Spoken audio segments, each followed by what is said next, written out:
मूल प्रकृति का जब साम्यावस्था भंग हो जाती है तब वह कार्य रूप लेती है और यही कार्य रूप आगे बढ़ते हुए सृष्टि की उत्पत्ति होती है।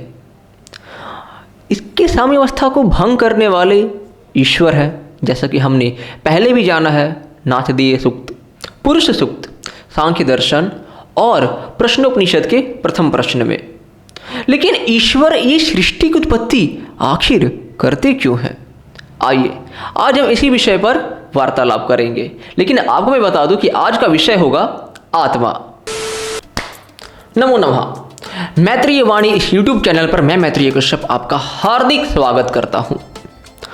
तो जैसा कि हमने जाना था कि ईश्वर कैसे मूल प्रकृति से महातत्व बनाते हैं, महातत्व से अहंकार बनता है, उससे तीन भाग अलग होते हैं, सात्विक अहंकार, राजसिक अहंकार और तामसिक अहंकार।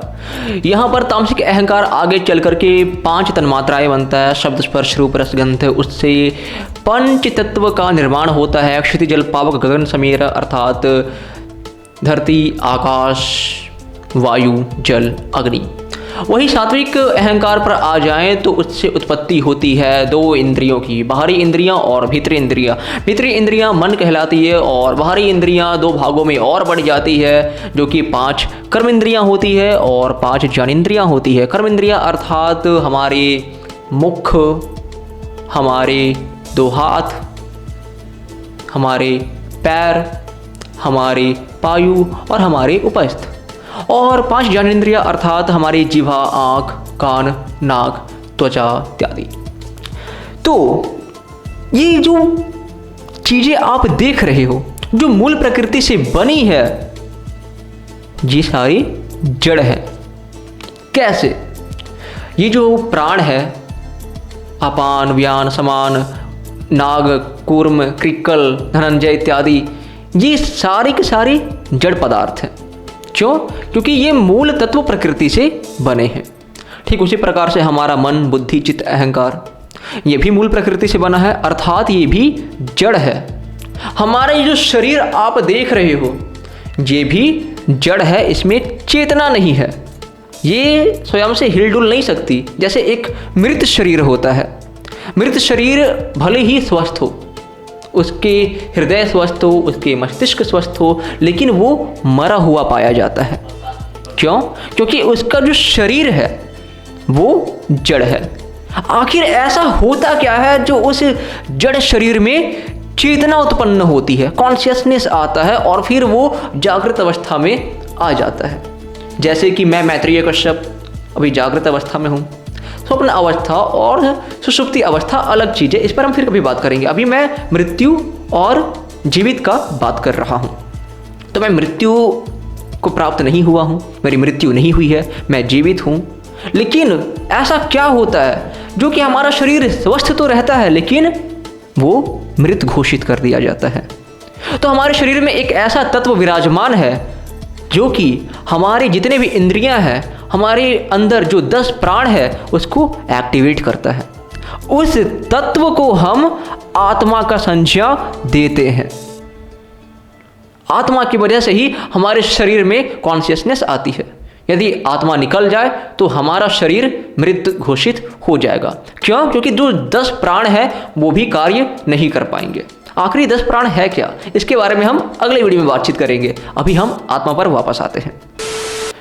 न्याय दर्शन की बात करें तो महर्षि गौतम हमें आत्मा के विषय पर एक सूत्र बताते हैं।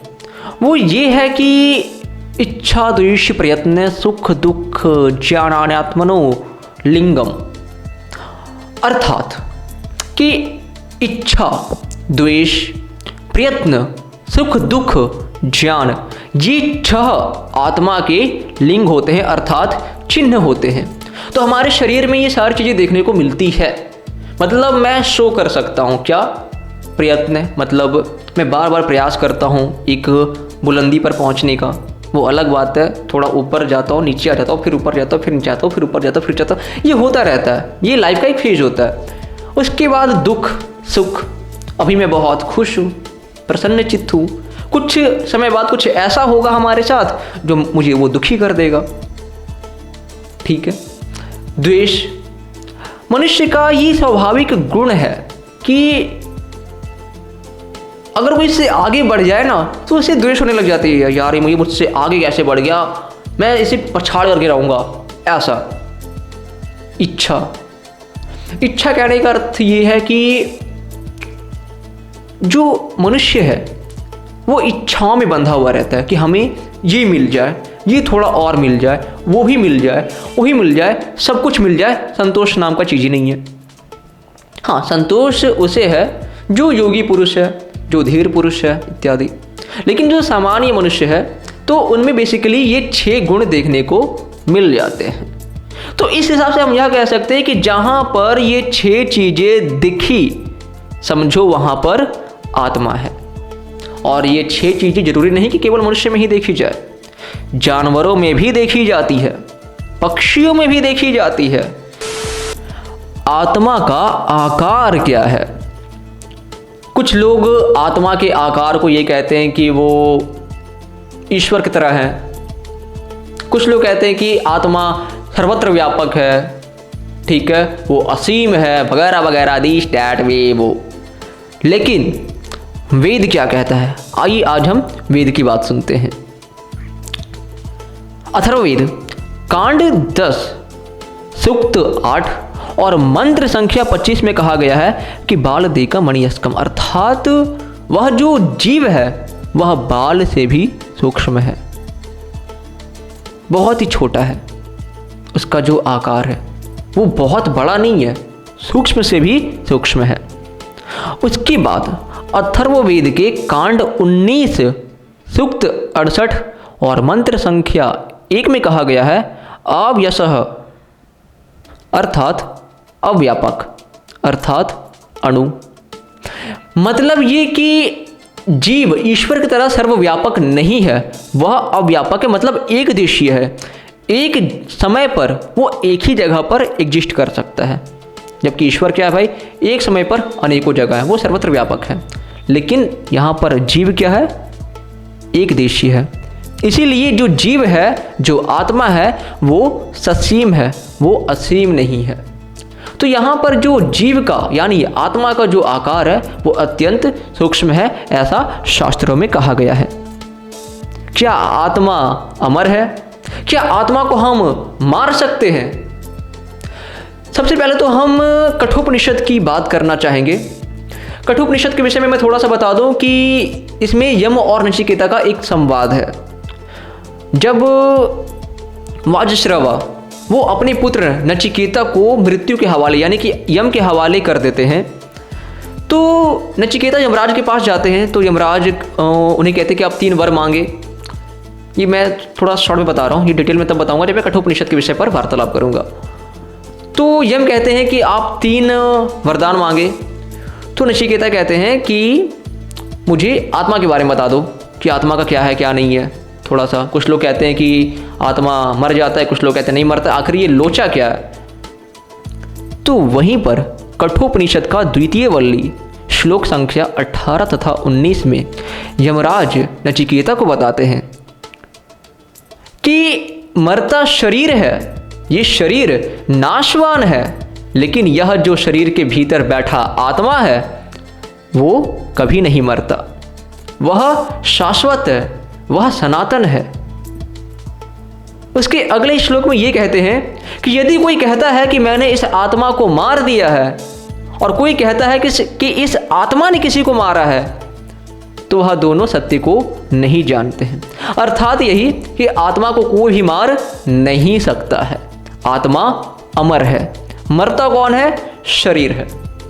फॉर एग्जाम्पल मैं मर जाऊं, एग्जाम्पल दे रहा हूं, मैं मर जाऊं तो मरा कौन? मेरा शरीर। आत्मा क्या होगा? यहां से निकला कहीं और चला गया, तो भैया मैं दुख क्यों मनाऊं? मैं तो मर गया, मैं कैसे, मतलब जो मेरे सगे संबंधी वो दुख क्यों मनाएंगे? क्योंकि कहीं ना कहीं थोड़ा सा एक अटैचमेंट होता है, लगाव होता है, मोह होता है, इसलिए उन्हें दुख होता है। बट टेक्निकली देखा जाए तो कुछ दिन के बाद सारे लोग भूल जाएंगे। भगवान कृष्ण भी कहते हैं ना अर्जुन से कि हे अर्जुन, मेरे योग माया से लोग भूल जाते हैं अपने मृत परिजनों को भी। कुछ दिन तक उन्हें याद आते हैं, वो रोते हैं, लेकिन धीरे धीरे ये चीज़ें नष्ट हो जाती है, वो भूल जाते हैं एकदम से, कभी कभी याद आती है। आपके घर में भी ऐसा होता होगा कि बुरा मत मानना, बस एक एग्जांपल दे रहा हूँ कि किसी की मृत्यु हो गई हो तो दुख होता है कि यार मतलब नहीं होना चाहिए था, बहुत अच्छे लोग थे। बट एक टाइम ऐसा आता है कि उसकी याद तक आनी बंद हो जाती है ना। तो वही चीज़ होता है। मैं टॉपिक से भटक गया, वापस टॉपिक पर आते हैं कि आत्मा अमर है, इसका और क्या प्रमाण है। तो आइए भगवत गीता में हम जानते हैं। भगवत गीता के अध्याय 2 श्लोक 23 में भगवान श्री कृष्ण अर्जुन को ये कहते हैं, नैनम छिदन्ति शस्त्राणि नैनम दहति पावकः चाचैनम क्लेद्यान्त्यापो नाशोषयति मारुतः। अर्थात कि यह जो जीवात्मा है ये अमर है, इसे कोई भी शस्त्र नहीं काट सकता, आग की तपिश इसे जला नहीं सकती और कोई पानी भी इसे नहीं गला सकता, और तो और कोई वायु इसे सुखा नहीं सकता। मतलब एक ही चीज़ है कि आत्मा को कोई भी मार पीट नहीं सकता, मतलब मारपीट बोले तो कोई भी आत्मा को नष्ट नहीं कर सकता। अब आते हैं वेद के कुछ मंत्र पर। तो ऋग्वेद के मंडल 1 सूक्त 164 और मंत्र संख्या 30 में भी कहा गया है कि यह जो जीवात्मा है यह नश्वर शरीर के साथ रहता है। यहाँ पे शरीर को नश्वर कह करके आत्मा को अमर बताने का संकेत किया गया है। अब आते हैं ऋग्वेद के मंडल 10 सूक्त 45 और मंत्र संख्या 7 में कि मनुष्यों के अंदर वो अमर जीवात्मा विराजमान रहता है। तभी तो ये जो मनुष्य शरीर है ये जागृत अवस्था में है, इसके जो स्थूल शरीर है, सूक्ष्म शरीर है, ये सब जागृत रहते हैं आत्मा के अंदर रहने से। आत्मा हमारे शरीर में वास कहाँ करता है, तो ठीक इसका उत्तर कठोपनिषद में ही मिल जाएगा। तो उसी कठोपनिषद में जब नचिकेता पूछते हैं कि ईश्वर कहाँ रहते हैं, तो यम नचिकेता को कहते हैं कि वह जो ब्रह्म है, वो जो ईश्वर है, वो मनुष्य के हृदयाकाश में रहते हैं जहाँ पर आत्मा का वास है। तो इस हिसाब से हमें ये पता चलता है कि जीवात्मा हमारे शरीर में कहाँ रहता है, तो हमारे हृदय देश में रहता है, यहाँ। ठीक है, आई होप आपको ये बातें अच्छी लगी हो, आपको कुछ जानने को मिला हो, सीखने को मिला हो। अगर कुछ बातें छूट गई हो तो मैं अगले वीडियो में कवर अप करने की कोशिश करूँगा। आज के लिए बस इतना ही, और अच्छी लगी हो तो थम्स अप, बहुत अच्छे, आपको अच्छी लगी। दूसरी चीज़ ये कि अगले वीडियो में हम आत्मा के विषय में और डिटेल में बात करेंगे। समय कम है इसलिए मैंने बहुत ही छोटी सी बात बताई है। अगर आपको अच्छा लगा हो तो बहुत अच्छी बात है, थैंक यू वेरी मच, मैं आपका आभार व्यक्त करता हूँ। और आप चाहते हैं कि ये वीडियो के बारे में आपके दोस्तों को पता चले तो आप उन तक अवश्य शेयर करें, और कैसी लगी कमेंट करके ज़रूर बताएं, आगे आपकी मर्जी। और अब आते हैं मैत्रेय नीति पर। मैत्रेय नीति के तहत आज हम बात करने जा रहे हैं प्रत्यहम प्रत्यवेक्षेत नरश्चरितम आत्मनः किन्नहम पशुभिस्तुल्यम किन्नु सत्पुरुषैरुत। अर्थात कि प्रत्येक दिन मनुष्य को, नर यानी मनुष्य को प्रत्येक दिन अपने आत्मचरित्र के बारे में चिंतन करनी चाहिए कि जो मेरा व्यवहार रहा है आज, क्या वो पशुओं की तरह रहा है या फिर सत्पुरुषों की तरह रहा है। और जो मनुष्य प्रत्येक दिन रात में सोते समय, क्योंकि रात को लोग बेसिकली फ्री रहते हैं, सोते हैं तो मन में बहुत तरह की बातें चल रही होती है। कुछ लोग फ्यूचर प्लानिंग के बारे में सोच कर डिप्रेशन में चले जाते हैं कि यार काश थोड़ी सी पढ़ाई में और मेहनत लगा ली होती तो आज लाइफ सेट रहती, यार पता नहीं मेरा करियर का क्या होगा, जॉब लगेगी या नहीं, पता नहीं घर वाले कितने देर तक रखेंगे। लोग सोचते हैं ये सारी बातें, बट इसकी जगह पर हम ये सोचें कि जो मेरा व्यवहार आज रहा है क्या वो सत्पुरुषों के समान रहा है या फिर पशुओं के समान रहा है। और यदि आप यह विचार करते हैं और मन में यह ठान लेते हैं कि जो गलती, जो त्रुटि आपने आज करी है वो कल नहीं करेंगे, तब जाकर आपके चरित्र का निर्माण होगा और आप एक अच्छे व्यक्ति बनेंगे, आप एक धार्मिक व्यक्ति बनेंगे, जिससे लोग प्रसन्न रहेंगे, आप समाज का कल्याण करोगे, आप धर्म का प्रचार करोगे, मीन्स आप अच्छे कर्म को स्प्रेड करोगे वगैरह वगैरह, ये सारी चीज़ें। तो हमेशा मनुष्य को, प्रत्येक दिन मनुष्य को अपने चरित्र के बारे में चिंतन करना चाहिए कि वो क्या कर रहा है, क्या नहीं कर रहा है। वो कहते हैं ना कि दूसरों पर कीचड़ उछालने से पहले खुद के गिरबान के अंदर झांक करके देखो।